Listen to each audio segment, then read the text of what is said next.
si garbuhon nga nitambong sa gipahigayon nga Philippine Independence Day Parade sa syudad sa New York nasod sa Amerika ang panggamhanang probinsya sa Misamis Oriental pinanguluhan ni Gobernador Bambi Imano nga girepresentar sa Provincial Tourism Office Head na si Attorney Jeffrey Saclot niadtong Hunyo 5, 2022. Ang maong kalihukan gitambungan sab sa Philippine Consul General sa New York nga si Honorable Elmer G. Cato, representante sa gobernador sa estado sa New York na si Honorable Luis Enrique Manalo ug sa nangulo sa Philippine Independence Day Council sa New York na si Miss Nora Galleros nga taga-syudad sa Hinguog.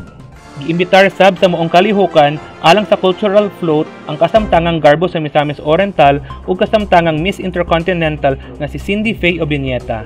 Mukabat sa 200,000 ka mga Pilipino sa tibuok sidlakang baybayon sa Amerika ang mipartisipar o mitambong sa moong kalihukan nga usa sa pinakadako nga selebrasyon sa Philippine Independence Day sa gawa sa nasod.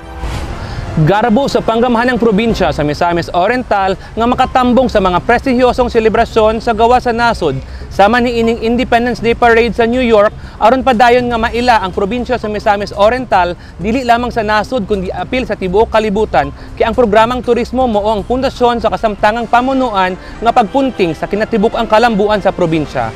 Kauban si Mark Pareha sa kamera, ako si Lambo Jesse Alvarez Andaliasa para sa Miss Or Balita.